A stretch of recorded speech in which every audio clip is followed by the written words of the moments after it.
The thoughts, views, and comments expressed by the hosts, guests, and callers on Beyond the Headlines are not necessarily those of management, ownership, or production unit of the Verizon Media Group. Beyond the Headlines is a production of ILTV Studios and cannot be reproduced or represented in part or entirety without express written permission of the Verizon Media Group. Beyond the Headlines is the intellectual property of the Verizon Media Group. Copyright 2021.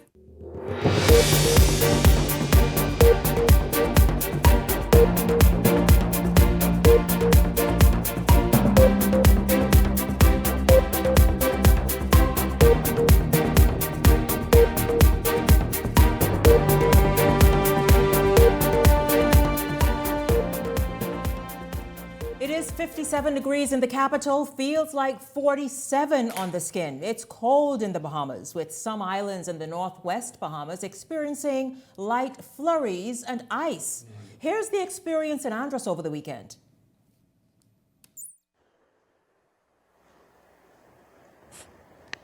February 2nd, 2026. Camps Bay, South Andros. I don't know what this is. You tell me.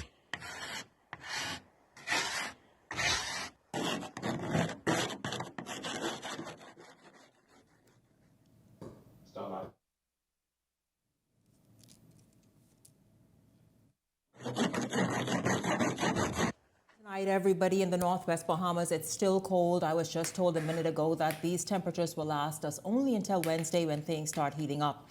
And so certainly, of course, bundle up. Meanwhile, straight ahead this evening, could the nurses' strike have led to the death of a woman? We have a sad story to tell you about this evening. Also tonight, the PLP has set its slate of candidates in place ahead of the 2026 general election. Some of the ratified didn't sit well with many party supporters. We take a look tonight. And also, Killarney MP Dr. Hubert Minnis talks about his plans ahead of the 2026 vote. We hear what those are. This is Beyond the Headlines. Good evening. I'm Shanique Miller. Good to have you along this evening. Well, nurses are moving on from that sick out across the nation's public healthcare system, but not without lasting consequences. One family is left grieving tonight after a woman claims her loved one died while nurses were off the job. She's now questioning whether the industrial action played a role in that loss. Jose Etienne picks up the story from here. Nurses are back on the job at the Princess Margaret Hospital after a sick-out that stretched for nearly a week, action that reportedly brought a fragile healthcare system to its knees. But for some families, the return to work may have come too late. One grieving woman took to social media this week, claiming that the absence of nurses during the industrial action cost her mother her life. In an emotional post, she wrote, quote, "This country's healthcare system has failed many families. My mummy could have been here today, but not one nurse in sight." Her words have ignited a national conversation and a tough question for Bahamas Nurses Union President Muriel Lightburn. Are nurses responsible for what happened? The part of grieving is blaming. We blame others, and you know you have to because you're hurting, and so you need someone or something to say this is what caused that. We understand. Our shoulders to be broad enough to take that on. Lightburn maintains that while the public's pain is real, the root of the problem does not lie with frontline nurses. You can't blame the nurse for that in a situation like that. You blame those persons who was supposed to ensure that the nurses are paid, and that was PHA. The sick-out was meant to send a strong message about unpaid overtime and poor working conditions, but it also left critical units severely understaffed, forcing patients and their loved ones into anxious waiting rooms and uncertain situations. For many nurses, the protest created a painful moral tug-of-war between caring for patients and standing up for fair treatment and timely pay. Now that normal operations have resumed, the focus turns to rebuilding trust and ensuring that disputes over pay never again put the public at risk. The hard truth is this: the country's healthcare system cannot afford standoffs that leave lives hanging in the balance. Jose Etienne, Eyewitness News.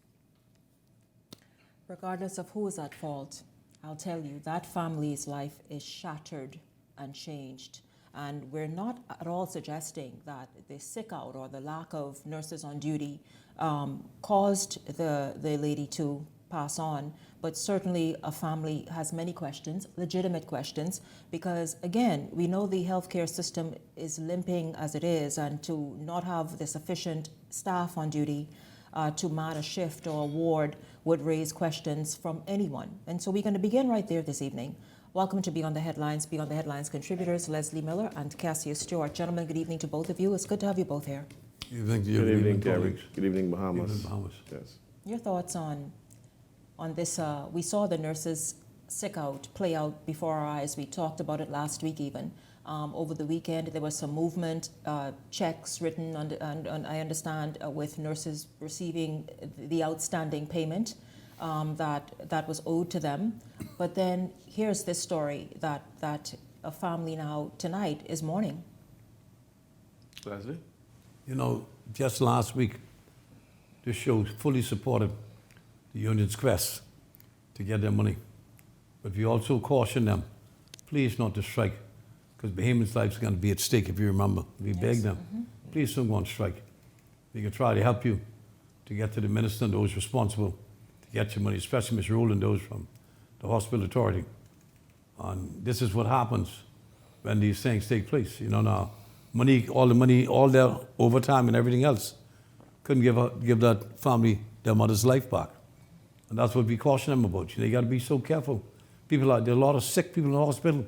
I go there very often, and every single ward is full to the capacity. Bahamians are sick.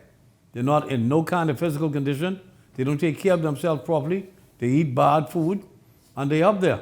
But for a mother, a daughter, a sister to die because there was no nurse available, you know, it's very, very sad and very disheartening that despite them, I think, supposed to sit with the minister, I see the minister say this morning, there's some $7 million that is needed now to take care of salaries and other emoluments that they may have on the table. But, you know, money don't bring back life.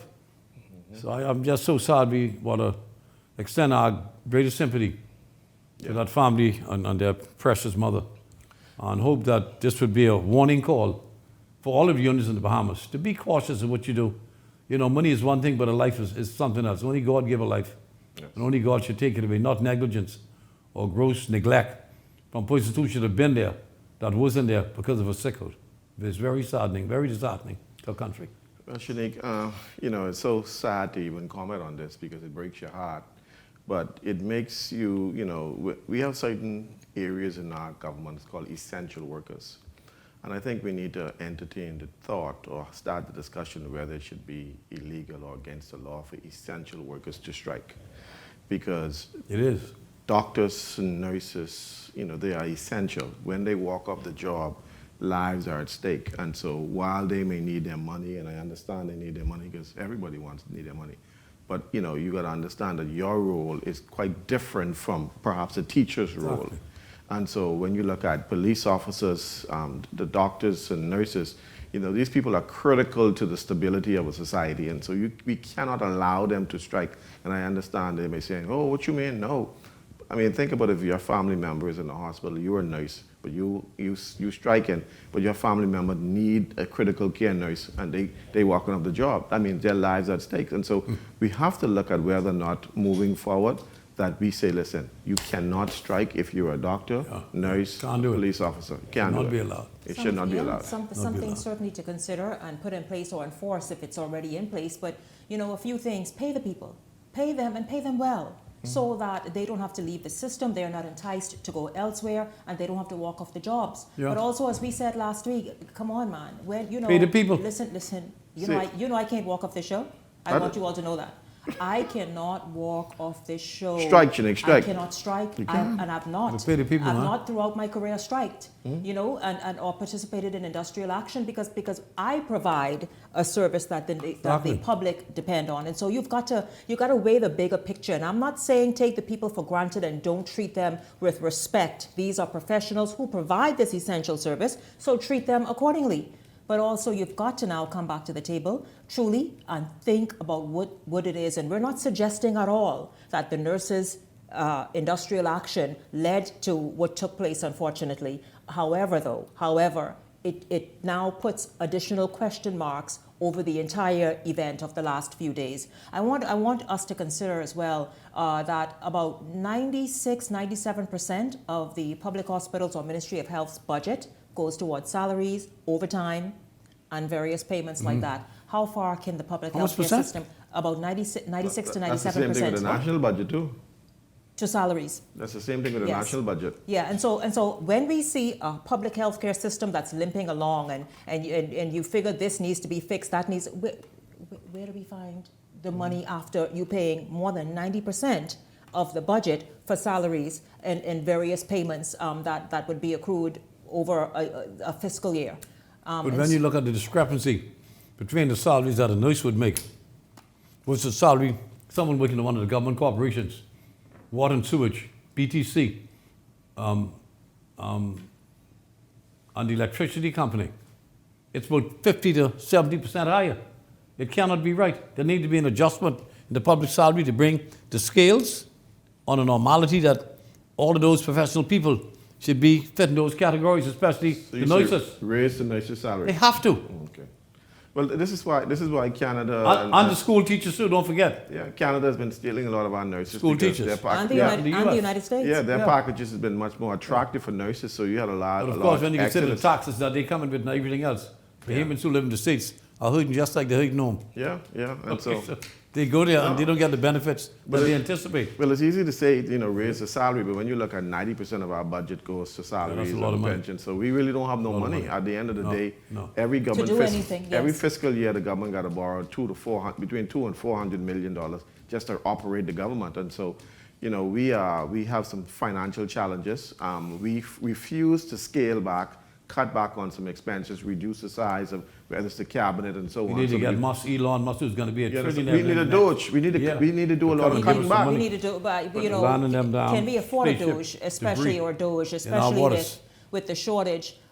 Say it again, Leslie. I say we need to get Elon Musk to step to the plate and give us some more money for having all the debris from those spaceships landing behaving waters. You got to pay for that. Negotiation. Let me just say again. How much he went? 60 billion? 60 billion? Yeah, no, 690 billion. 690 billion he went. Come step to the plate, sir. Just go big. It's how we negotiate. But you remember now, 2 years ago, Argentina was really in the financial doldrum. And then the new president won, and what he decided to slash a lot of those ministries that were inoperative, that he didn't need. Yeah. And now Argentina is now doing very, very good. And he just borrowed a lot of money from Trump too, don't forget. Yeah, well, 14 billion, eh? Of course you got to borrow because and we borrow too, but 14 billion. But you see, we have to look at how do we cut back on expenses. We have to put in austerity measures so that we don't have the heavy hemorrhaging. What are you going to do with those places too? You let go. Because they have families to take care of too, eh? I tell you, it's a two-edged sword. It's a little hick town. Very sharp. And so when you figure you're going to trim the public service, which is quite necessary, but who's going to make that kind of call? Where are they going? Who's going to hire them? But our economy is expanding though, and so we've got to now begin to be creative, Cassius, to be able to tap into all the other areas. Look at the leakages. But the opposition said he's going to cut staff. What you say? Leslie, you just being mischievous or what? No, he said that. Well, Cassius, have you heard that? Have you heard that, Cassius? I heard. They got the right size. I heard some noise in the public market. Service. But I mean, there's also a lot of leakages in the public corporations. Like we pay Z&S and water and sewage and so on, and these corporations haven't turned a profit in years. No. So give them a mandate, turn a profit, we shut you down. I mean, we still paying Z&S to operate. We still paying for water and sewage, and they're making $1. We got over $500 million debt at BEC. You understand? And the people who just bought BEC monopoly ain't responsible to pay one damn dime. No liability. Not one dime. No liability. Same thing with BTC. Yeah. It's wrong. Yeah. I mean, so when we sold BTC, that was the biggest mistake in the history of the Bahamas to sell BTC. BTC is now, you don't even know what BTC is. We don't even know where the headquarters is. They just disappeared. I tell you, they threw Odell Corner thing. Where are they? Odell Corner. So a little corner home. Each week got some nice looking chicks. So Hubert Minnis sold BTC. That was the biggest mistake in the history of the Bahamas right nice chicks through there, man. Yeah. Odell Corner there. I mean, you got a $200 million BTC. And then the bottom. BTC was generating a lot of money. And we just waste that. And so now the only none of them making the money. So subventions, we spend a lot of money on making sure that we can sustain Z&S Yeah, and man. water and sewage and this one and that one. And so if these corporations can't turn a profit, then shut it down. And then I guarantee you they'll privatize make a it. profit. Like this year. You're This is right. an Privatize, operation, prices they're gonna making a go up. profit. Making Privatize it. Absolutely. Price is going to go up. You're right, and You know that. it makes the people there more competitive and produce more, so that the place can turn around and I make mean, a it's profit. hard, but listen, it's either cut that one up or the whole country collapse. Simple. Well, we made the mistake over the last 50 years with those three corporations, eh? They have bankrupted the Bahamas. BTC, Water And Bahamas, Sewage, yeah. and BEC. And Bahamas, I do. Those four entities have bankrupt our country. Yep. Bankrupt. We spend billions of dollars Bankrupt. just to operate Bahamas. One corporation, BEC, owes almost $650 million that will never be repaid. Yep. Our great-great-grandchildren can't finish pay that bill. And the foreigners who now get their hands in it, as well as those unique Bahamians, the cadre, You know, when I read- would benefit and don't have nothing to do with the damn bill. When I that read is Lee left. Kuan Yew, the first Totally prime unfair. minister of Singapore, he said to Singapore Airlines, listen, if y'all don't get your act together, if next year y'all don't turn a profit, shut it down. From then to now, they've been turning a profit. You know, we need to give these people a mandate. Who's going to stand up and make that hard call? I Well, it make- sounds like Pintard has a plan, eh? He said he's going to right size. Ain't got no plan, right size. Ah, That just listen. sound good. And I get trouble to right size yourself, you know. When we come back, we are going to turn our attention to the political movements of the weekend. You all, this is Beyond the Headlines. It's Monday, y'all. Pull up a chair. Make sure you have some kind of throw on. Let's get into this show. More right after the break. And tomorrow night is the big night.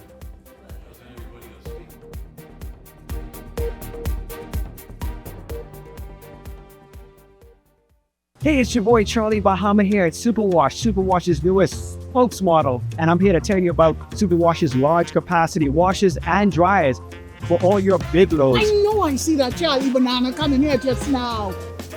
Luckily, it's also big enough for me to hide it. I thought he was right over here where these large capacity washer and dryers is. They're big enough now to handle your big loads, you know. Yeah, like your comfort on your blanket. But just look at us.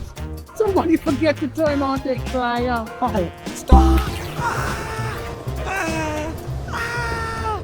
Help! You hear something? Yeah, that's the sound of clean. Superwash washes you, process you, and entertains you 24/7. Welcome to Paradise Premium Foods, where exceptional taste meets everyday convenience. Right in the heart of Hurricane Hole Plaza, whether you're planning a beachside brunch, an intimate dinner, or simply restocking your favorites, we offer only the finest selection of local and imported goods, handpicked for quality, freshness, and flavor.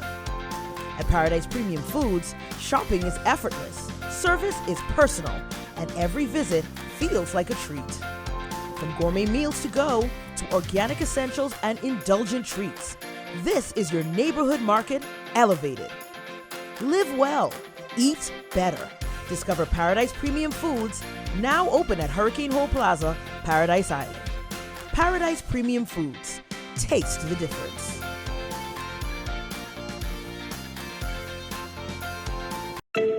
Tired of driving around from place to place just to get your car insured and licensed? Frustrated with the process of being back and forth from your insurance company to road traffic? Well, BMG Insurance Agents and Brokers just made insuring and licensing your motor vehicle as easy as 1, 2, 3. Step 1. Visit us at the Road Traffic Department, Section 1, Thomas A. Robinson Sports Stadium. At our office, you can purchase or renew your insurance or get your vehicle inspected. We at BMG Insurance Agents and Brokers represent major carriers. Step 2. See the professionals at Road Traffic to get your vehicle licensed. Step 3. Enjoy your day. Insure with BMG Insurance Agents and Brokers today, saving you time and money. Your one-stop shop for all of your insurance needs. Great rates, convenient, excellent service. For more information, call us at 322-2221.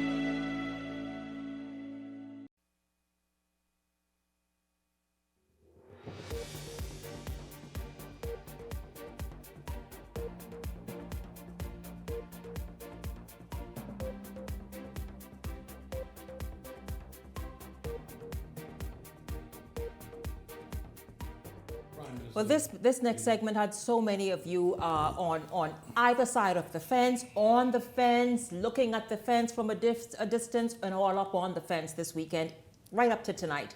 The final pieces are in place. The Progressive Liberal Party last night confirming its candidates for the general election that's straight ahead. Some people say the month of May. Laurencia Smith has the story, and then we come back and we talk about it. A special meeting at the Progressive Liberal Party headquarters lasting just over 20 minutes on Sunday as the party finalized its slate of candidates behind closed doors. Media were barred from the session, but cheers could be heard from inside as the final names were confirmed. One notable absent from that list, ZNS General Manager Clint Watson, who had been the subject of weeks of speculation and internal debate over the Southern Shore's nomination. That nod ultimately went to Obi Roberts. Prime Minister Philip Davis addressed the decision, explaining that the selection was made by the party's candidate committee. And as for Watson, he had this to say. But Clint, there's a lot of roles to be played in governance, and Clint Watson will be a prominent player in those roles going forward. Roberts himself did not shy away from acknowledging that the nomination process was tense at times, as critics have argued that the delays in announcing the final slate fuels speculation of in-house conflict. But he also has a difficult opportunity to select amongst the individuals who are offering themselves. So that's to also play a role in terms of taking a little bit of a lengthy time of making such a decision. You're going to have some persons right now who will have some emotions after the decision is made. You can't please everyone. Meanwhile, all 5 Grand Bahamas seats have now been locked in. Eddie Wan will contest Marco City. Dr. Monique Pratt takes East Grand Bahama. Paco Deal will take Central Grand Bahama. Kingsley Smith for West Grand Bahama. And Ginger Moxie will again contest Pine Ridge. With questions still swirling around the Grand Lucaya project, Moxie insists that the development remains on track. Taking a while, so I give you that. But we are working, the project is moving along, and all of the other investments that are happening on Grand Bahama Island are happening. In new boundary changes, West Grand Bahama has been separated from Bimini to form the new Bimini and the Barry Island constituency. That nomination awarded to Senator Randy Roll. Newcomers Robin Lyons and Keno Wong say they're ready for change and vowing to flip the F&M strongholds of Killarney and St. Anne's from red to yellow. For them stronghold, and when you go into a strong area, you send a strong woman. This is like David and Goliath. So at the end of the day, we know what it takes to win in St. Anne's. In traditional PLP territory, Exuma and Ragged Island MP Chester Cooper and Angleton MP Glennis Hannah Martin say they believe the Davis administration has done enough to secure a second term. Deputy Chair Roberts adds that the party is now fully focused on campaign mode, not a pre-election convention. The big question remains, when will the bell ring? The tea leaves. And the tea leaves would point to very near to where that could be. With all 41 candidates ratified for the party, they say the main goal is to rally the troops and get ready to head into the 2026 general election. Laurencia Smith, Eyewitness News. Last night's PLP official slate. I understand that they officially are making it official tomorrow evening. I thought it was the Free National Movement, but I'm told just now it's actually the Progressive Liberal Party who will bring everyone back together tomorrow evening, and they will make speeches. But listen, you all, while you think about what your thoughts are about everything, because you all didn't mince words over the weekend into this evening on social media, what are some of the surprises? Mainly, people feel the biggest surprise was the candidate for Southern Shores. The party went with Obi Roberts over Clint Watson. This created quite the firestorm on social media. Leslie and Cassius, your thoughts of the PLP deciding that Obi Roberts would be their standard bearer over Clint Watson, who seemingly was making quite the impression on the ground in Southern Shores? I'll speak at once. Oh, that you come on. Well, first of all, Obi is my friend. I like Obi, and I beat him a lot in table tennis, so he's a good guy. He has one speed. He's very measured. Play table tennis. And so Huh? What'd you say? What? Trouble to walk with Sikhs. Man, believe it will be alone, man. Why don't Leslie stop throwing up kind of blow, man? But no, but Obi is a very measured guy. He's not. Yeah, but does the PLP need measured in Southern Shores, or does it need a bulldog? No, the PLP need measured people across the board. Oh, See, okay. I mean, what we have right now is we have a lot of people using social media to hype up a 1 minute, 15-minute commercial to make themselves look good. We need people who are measured across the board, people who are sound, people who have a background, who have a history, who know how to turn $1 into $2 and so on. And so we need people like Obi. I like Obi. Obi. I know you, but you know Obi is your boy, son. What you talking about, Leslie? Behave yourself. Leslie, what you saying? Because what you want? You murmuring on the breath. I want to know what you murmuring here. That's what I'd like to know. Obi's your boy, son. Yeah. Lucky him. But I like Obi. Obi, congratulations. Go on, Leslie. And obviously, I'm a Clint fan. I worked with him very closely. He had a good plan for the people of the area. He's been around. He's made a valuable contribution to the Bahamas, being a broadcaster for the last 20 plus years. Have a sound program to advance the affairs of the people in that area. I was looking forward to working with him. I don't think I'll be going in there now. Leslie, what do you mean? Leslie, hold on. I have said what I said. Leslie, go have the man. Come on. Leslie, what do you mean you wouldn't be going in Southern Shores? Like, how are you? Listen, Southern Shores make about 50% of my old constituency, which was. So you would prefer them lose that seat just because Clint didn't get it? It ain't nothing to do with me. But yeah, I mean, if you could help them win, would you do that? It's nothing to do with me. I know, Leslie. I know. But anyway, Obi won. I mean, I don't, like I said, I know Clint as being a reporter. He's not, me and him not really that close, but I know Clint. But I also think that, you know, Leslie, I mean, Obi will be sound and he will bring something to the table. You know, I think he's measured. What about the Bimini seat? Randy? Let's look at the Bimini seat and Randy Roll. How does he look even going into Bimini? Well, Randy is from Bimini, and so when I was in Bimini last time, me and Randy had a chance to ride around the go-kart several years ago, and he seems to know a lot of people. He seems to know the constituency. He seems to know Bimini. He seems to know the concerns of Bimini. We just hope that he can now fix Bimini. We need to make Bimini. We need to take Bimini and fix Bimini, because Bimini, when you go left, it's good. When you go left, it's bad. When you go right, you know, Bimini needs to be cleaned up. And so there's a lot of work in Bimini to do. And I hope that Randy can make it happen. And so I love Bimini, those who've been to Bimini. And so I just expect now we can hold your feet to the fire to make sure that you get all the things that you say you can do, get done in Bimini. Randy's a pretty good guy. His mommy, as was a family member of mine. She passed, God bless her.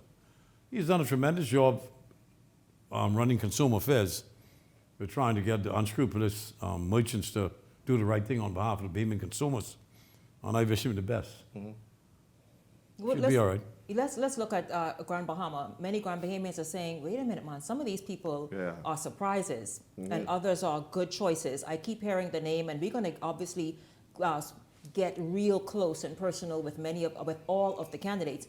But there's a name, Parker, I think, is floating around. I think Parko. Yes. Parko, that's it. Parko. Many people seem to think highly of him. Very good man. What do you all know of him? Parko, which constituency? I think Central Grand Bahama, I think. Central, yeah. Oh, no, I don't know. I mean, I'm concerned with the Marco City He guy. worked last time in West End. Oh. In fact, he was supposed to be the candidate for West End. And he got undermined. He's not a candidate for the area right next door. He should do well in there. Yeah, but I look forward to him assisting him. I don't in know that him. area. Dave and I working with him. On the guy who's going to run against the leader of the opposition. Oh. This is Marco City. That's a surprise. Yeah, we have committed ourselves to those three that we would go down and assist them. I've never heard anything about the guy from Marco City running Marco City. I don't know. Very nice man. He's very popular down there. Yes? Very popular. What is he, Leslie? A businessman? Nice gentleman, businessman. A highly successful businessman. He looks forward to the challenge. How do you think that matchup just looks right from the outset now? I think it depends on the cut. It depends on how the people really feel about the leader. The leader problem is that there's still this dissension between he and Dr. Minnis on how people really didn't like what went down. And they, pretty much run people are still trying to beat him, but that still must be real. Minnis still had his following, Well, some say that's a lie. Say the Prime Minister gave Michael Pintar a lie because that's their women's large brothers, and so they make sure, okay, we can give you someone easy to beat. I know how true it is, but I know. Yeah, who, Minnis? brave, give Michael a Bly. You know what a Bly is? We can give you someone easy to run against. There are two large brothers? Yeah. I can't see that fella being in no That's lodge. what they say, and I know. That's what they say. Oh, I don't know. Meanwhile, gentlemen, former Prime Minister and longtime Killarney Member of Parliament Dr. Hubert Minnis continues to keep voters guessing about his political future, with several candidates already positioning themselves to challenge him right there in Killarney. Minnis says he will announce his next move in the not-too-distant future. The former Prime Minister has repeatedly dodged questions about whether he will run as an independent after being removed as the F&M standard bearer.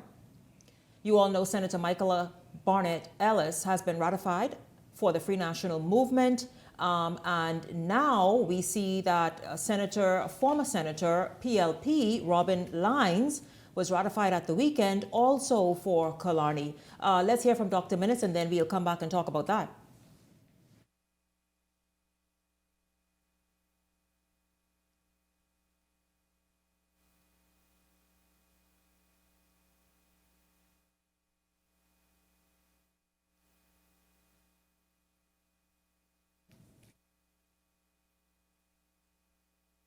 All I say is I'll beat them all, but I'll make my official announcement very soon. My official announcement as to the way forward very soon. But at this point in time, I can say that I'm on the ground working, I and my team. The response are good. And whoever is sent, we will beat them. We will continue to work and represent the people, especially the people in Killarney constituency. But before we do anything, we always put God first.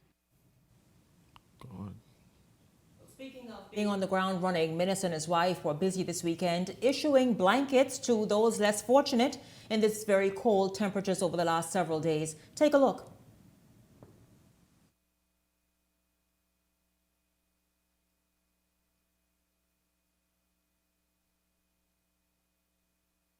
D'Angelo.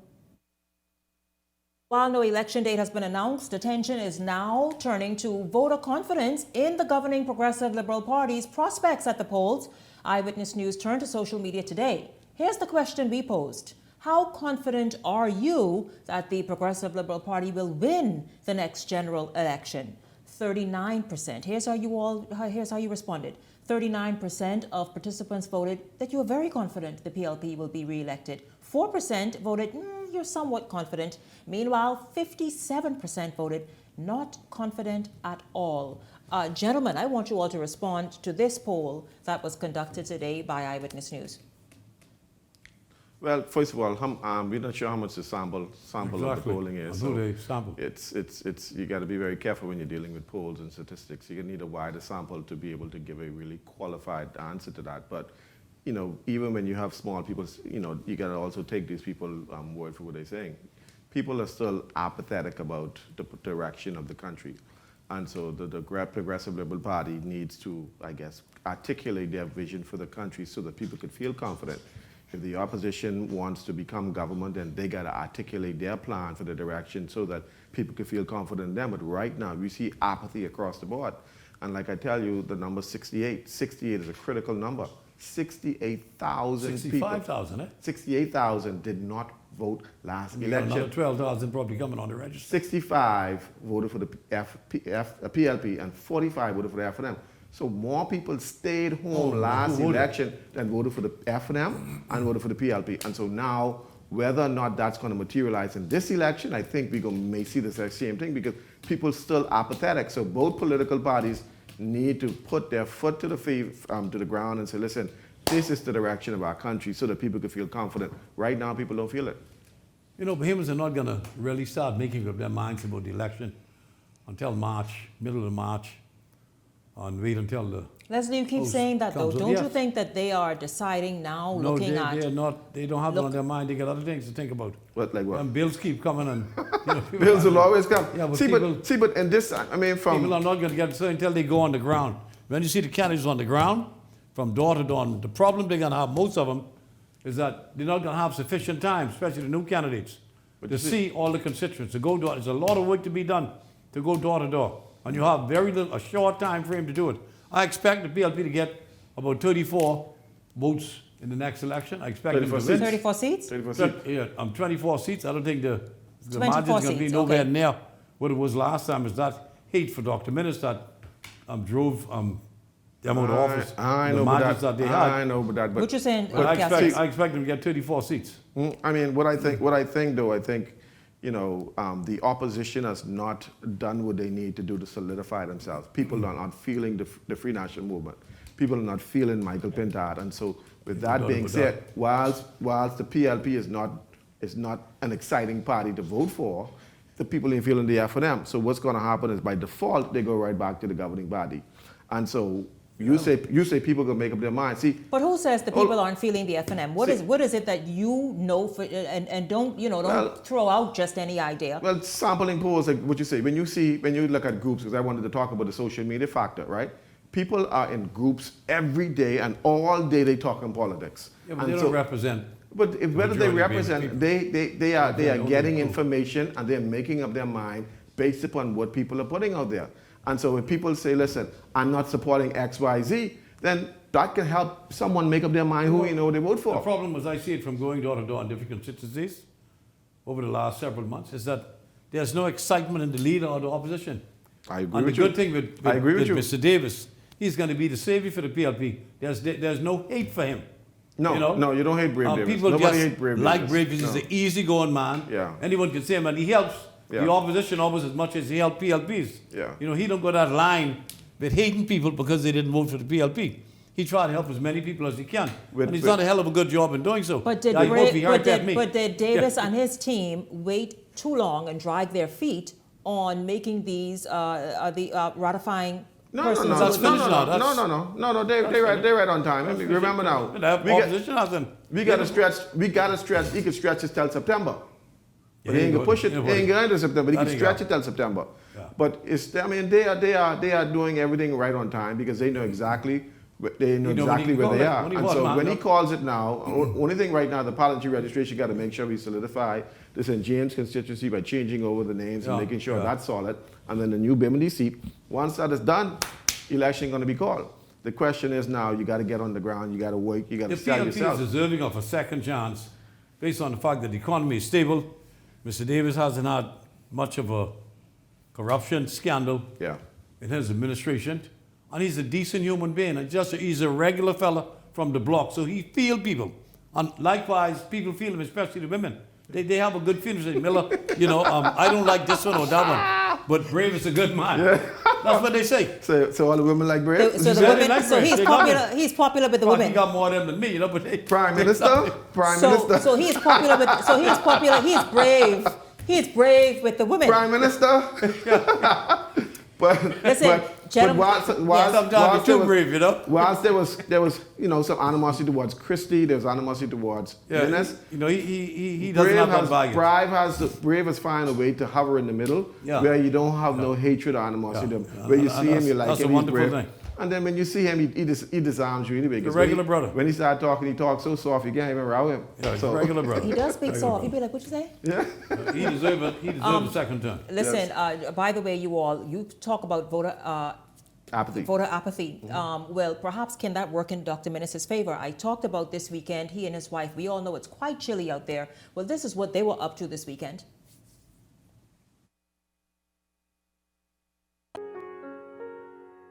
When I having a rough day, I look what they say. My prime minister talking foolishness. Mind that what they say, but they actually with the memory, right? The best memory in the parliament anyway. Knows what is hiding in those weak and drunken hearts. Guess he kissed the girls and made them cry. Those hard-faced queens of misadventure. God knows what is hiding in those weak for my community, these for my people. Yeah? So I needed a driver and somebody to push the trolley and pay.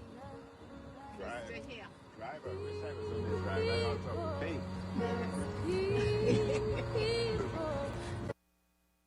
Gentlemen, we saw Dr. Minnis and the soundbite said, listen, he is working, he is staying focused. The people of Killarney are warm towards him. And then, of course, you saw what he was up to this weekend. Your thoughts on the Minnis factor in Killarney this election season? Well, I think, Killarney is a very interesting constituency. I think Dr. Minnis won that by almost 250 or more votes. Oh, he had a good margin. He had a for good the last margin. three elections. The margin prior to that, he had almost 2,000 votes and so on. So it was declining. If all things being equal, if the PLP can sustain their vote in the last count, the PLP, the FNM now has two candidates, Dr. Minnis and whoever, and Barnett now. That splits the FNM vote. The COI comes in there and take up some of the votes as well too. If the PLP, Yeah, 150. So if the PLP. So then let's look. You know what? Then let's just what you did just now. And even though this is not temperature check, you all, I want to just look at Killarney briefly for a moment. Just don't forget Dr. MacGyver. I was about to start. I'm starting with her. Wait a minute, you all. Let's look at the COI's candidate, Dr. MacGyver. What's your name? Right. Let's look at her. How does she look right now in Killarney? Dr. MacGyver is she looks good. She's I live in Killarney, and so she is always visible in the Killarney group, chat groups, and so on. However, for me though, I'm not sure whether or not they're gaining ground where they should. But if my argument was if the PLP could remain. We can go through each candidate in Killarney just for a moment. Yeah. Close. So I'm not sure where she is. I mean, I know she's visible. She speaks and. Because she and I are good friends and so on, and she was my doctor. She fixed my teeth, and so whether or not she's gaining ground, I'm not sure. I don't see it, but of course, Killarney is a unique constituency because everybody got gate and everybody got big homes, and so you don't really get to see each other and talk politics like that. Leslie, your thoughts on Dr. MacGyver? She's a very beautiful, intelligent woman. It just bothers me that she's hooked up with CIA, what the hell do you call it? COI. It bothers me. Such an intelligent person and a very warm-hearted. I'm grouped together through that area. But I understand she's caught on very well. She's expected to get a lot of votes, maybe as much as 1,000 votes in that area. Riche ran last time that area. Got 800. So I'm sure she's going to do better now. Yeah. So I look to see them in that area. She's going to be a hell of a challenger. For treatment. Okay, so COI and Dr. MacGyver sounds like a formidable, well, obviously somebody that is not sitting on the sidelines. Let's look then at the Dr. Minnis is in the middle there somewhere, so let's call his name first. Let's look at the incumbent, still very popular, Dr. Hubert Minnis. The area has been cut out good for him because they have now eliminated all the area on the eastern side of New Providence. His area now goes West Bay Street, go from the airport straight down to, what's that big time area name out there? Albany. The Albany area? But Albany. Yeah. And then, no, not Albany, the other one. Not Albany, yeah, I know you mean, yeah. What's the one that takes you around the bend to take you back to Bay Street. Oh, so he's in good hands. Mm-hmm. My concern is that depends on the feeling, because you talk about upper class Bahamians out there, middle and upper class, people who don't need the government for nothing really. Yeah. If the FNM would coalesce in certain areas, and that's one of the areas I believe they're going to coalesce in, if they decide to make up their mind that they would wish to have the FNM have members of parliament in there instead of someone who's independent. Remember, the only independent last time was one, but 30 years ago, then Mr. Wells won Bamboo Town. Yeah. Okay? That hasn't happened since. So it isn't easy. But that area also has a lot of progressive thinkers. Yeah, I'm saying, so it's going to be interesting to see how their mindset is. So when we come back, we're going to look at Michael Barnett and Robin Lyons. Beyond the Headlines is back right after this. Running out of space? We've got room for that. Welcome to Skyline Storage, your trusted self-storage solution. Skyline Storage offers units from 5x10 to 10x30, climate controlled or standard dry. Perfect for home or business. Located in Westfield Commerce Park, Western New Providence. Your belongings stay safe with gated access and 24/7 surveillance starting at $175 a month. Reserve, pay, and move in online. No phone calls, no paperwork. Visit SkylineStorage.com. Skyline Storage. Storage made simple.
Well has expanded their testing menu. We now offer blood work, drug screening, and so much more. Our hours of operation are Monday to Friday, 7 a.m. to 5 p.m., and Saturday, 8 a.m. to 1 p.m., located on 11 Madera Street. We are here for all of your laboratory needs, with fast and reliable lab work done by our friendly and knowledgeable staff. Let us help you take the needed steps to stay in the know about your health. Let's keep working towards a healthier you. Stay eatin' well. 3 today.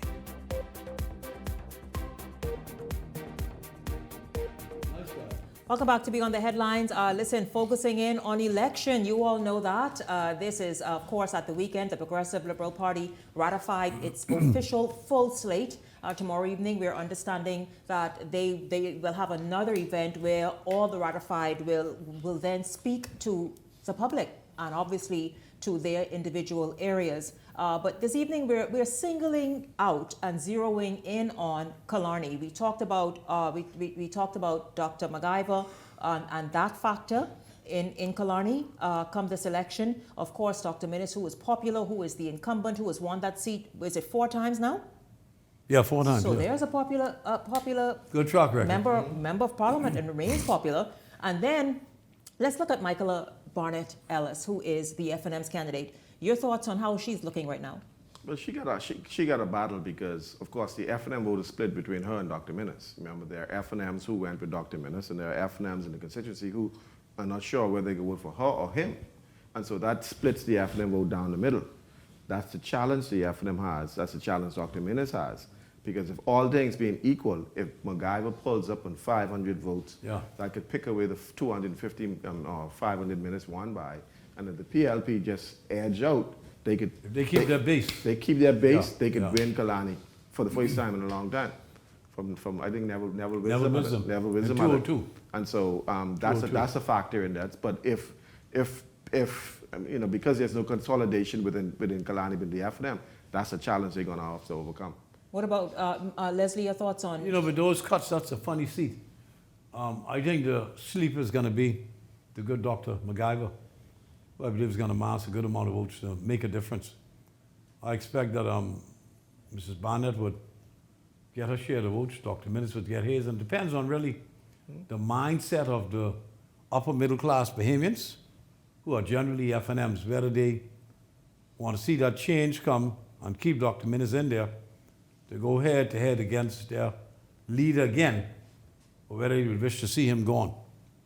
Well, I live in Killarney. That's something that they got to. I live in Killarney, okay. And of course, there's not a lot of political talk in Killarney. But when you do get a chance to talk, there's a lot of people. There's a lot of apathy, even though we don't need an MP or we don't see an MP. And so I've never seen Dr. Minnis walk the street because we don't care for him to walk the streets. And so we don't really see political. You need him to be visible in meaningful ways. But has he done stuff when he was MP? Yes, sure. Yes, he did the roads. He was making sure the garbage collection was done. So he did a wonderful job when he was there, mind you, as an MP. But still, that vote being split is a problem for him, and it's a problem for Michael. Well, then let's look at Robin Lyons, sort of the new kid on the block. Does she even have time to make an impression? Well, it's the PLP. Now, Robin has a flamboyant personality. She is very strong. And so if she can keep that, she can come into the constituency, piggybacking off what the last candidate they had, what's his name? We've been to school together. Oh, Jesus, help me. It slips me.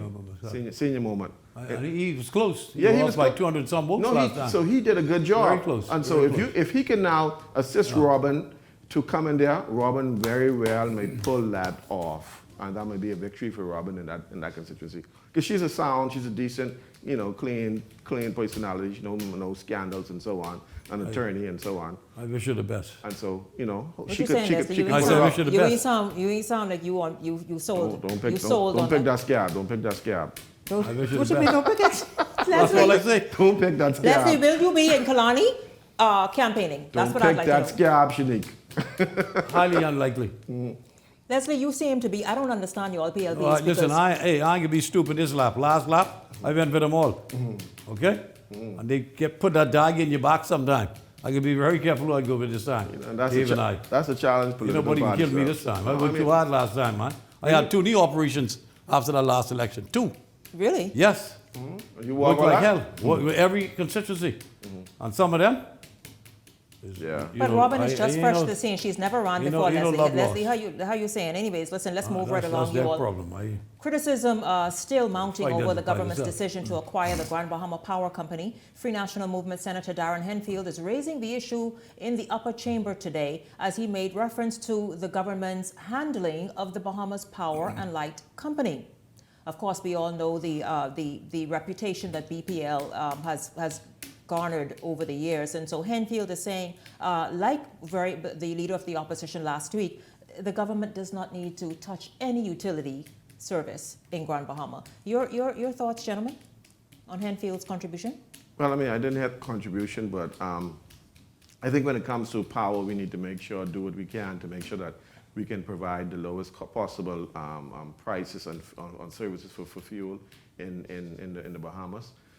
This deal with this Bahama Grid, whatever they call it, Everybody checking out over the weekend. I mean, it ain't me. The electricity went out on Friday night, and ain't nobody want to take responsibility. And so the issue is, you can't take the glory with the profits, but then when there's a problem, you ain't want to be a part of the problem. And so you getting all of the money, but now when the electricity goes, oh, it ain't me. You got to be able to carry the blame too. And so, that is an issue. So these public utilities corporations, I'm very concerned about them.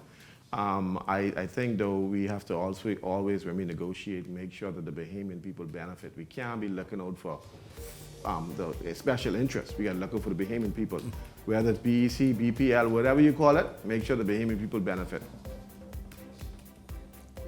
Leslie, I would hope that the decision is made in the best interest of Bahamian people. That's all I can say. Yep. Yes. Spend a lot of time. We want win. We want win for change. Yes, We haven't won in a long time. The Bahamian people want win because Hope they get it at right. the end of the day, Hope whether they get it's it right. this company, that company, whether it's they get it right. BEC, Patelco, Bahamian people need to win. We need to see where this country is benefiting us. That's the bottom line. That's the bottom line. Get it right. I thank you all very much. Of course, you obviously come right back here tomorrow evening as we hear some of those ratified candidates and see exactly what they're worth in terms of speaking and getting their message out. We are going to be on top of that, and any other political event that happens beyond the headlines, of course, is your trusted voice. And obviously, the opinions you share are expressed right here by my panelists. And so continue to tune in. Leslie Miller, thank you so much. Cassius Stewart, thank you as well. Thank you for having us. And a huge thank you to all of you for tuning in this evening. It's certainly been a pleasure having you along, and I look forward to seeing you right back here tomorrow evening. For the entire Beyond the Headlines team, I'm Shanique Miller. Make it a great evening, everyone.